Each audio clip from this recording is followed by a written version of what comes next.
Isa ang pangalang Renz Abando ang nagpayanig at nakilala sa mundo ng basketball, hindi lang dito sa ating bansa kundi pati na rin sa ibang mga liga kung saan mas lalo siyang sumikat sa KBL o yan ang Korean Basketball League at nagdala rin sa kanya ng karangalan doon.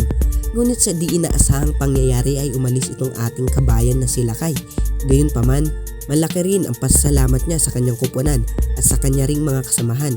Ganun man ang nangyari ay tiyak tayo mga kabas na may bagong bubuksang pintuan para sa ating kabayan na si Lakay. At ito na nga mga kabas ang pagbabalik ng ating kabayan na si Renz Abando na isa siya sa maglalaro sa Williams Jones sa Dubai. Kasama siya sa kupunan ng Strong Groups Athlete o yan ang SGA. At excited na talaga itong ating kabayan na si Lakay dahil sabi nga niya sa kanyang interview ay excited na ako makapaglaro for Strong Group kasi nung nasa Korea ako, pinapanood ko yung game nila. Maraming fans mga kabas ang natuwa at dahil doon naging excited sila sa muling pagbabalik ng ating Air Abando sa liga. Matagal din na hindi nakapaglaro ang ating kabayan at tiyak tayo mga kabas na mas lalo pa talaga itong nag-improve. Isa na dyan ang mga hustle plays nito at hindi mawawala ang mga dunk shot ni Lakay. Hindi lang si Renz Abando mga kabas ang excited, pati na rin ang magiging coach nila na si Coach Charles Chu sa SGA. At sabi nga ng coach nila ay masaya raw siya na mabigyang pagkakataong maging coach kay Renz at isa nga siya sa mga great player. Maganda nga itong bagong opportunity ang dumating sa ating kabayan na si Renz Abando at alam naman natin na gagawin talaga niya ang lahat ng kanyang best para sa kanyang kupunan.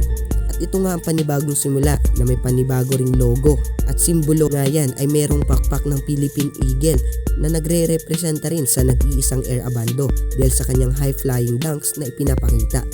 Patuloy nga nating suportahan mga kabas ang ating kabayan na si Renz Abando sa kanyang bagong journey dahil isa rin yan sa mga karangalan natin bilang isang Pilipino.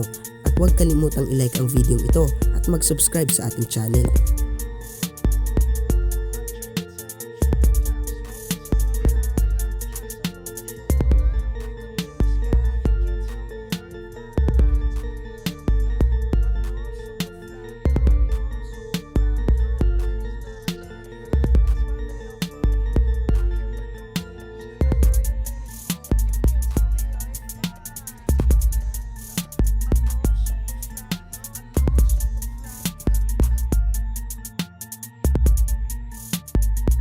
This is Air Abando requesting for clearance for takeoff. Clearance is granted. The runway is yours. All systems go.